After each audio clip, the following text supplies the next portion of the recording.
国际扶轮37控地区的安南社、精英社、网络社、华裔社甲台江社携手举办废筛公益活动。23日伫永康区公所场场，透过新台121专业团队操作 X 光巡回车，结合医师即时解脱，协助早期发现异常征兆，降低肺癌对着民众健康的威胁。意义很好啊，这早期检查，只要小的身体状况。对的。活动同工，国际扶轮37控地区总监庄和达、永康区长李丰兴以及地区早期肺癌筛检服务计划主委陈君训等贵宾也拢出席，共同见证扶轮社推动社区公益、守护在地健康的决心。国际扶轮3470地区有精英社、台江社、华裔社网络社，还有安南社5社合办的一个早期肺癌筛检。那这个活动呢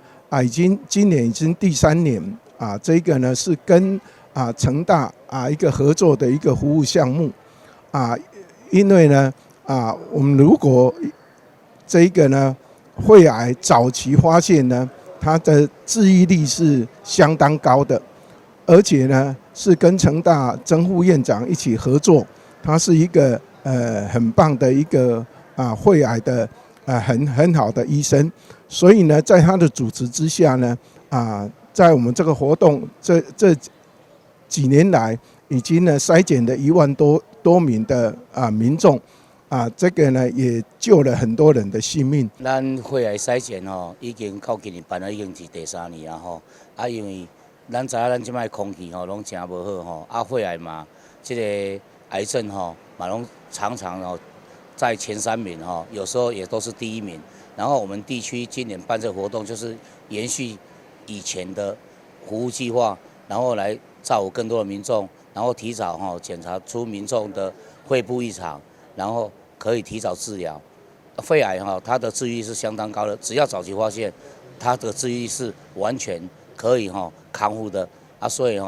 民众如果遇到我们地区有这一种活动可以踊跃报名。这呢嘛代表着咱永康乡亲来感谢咱扶轮社发挥这个善心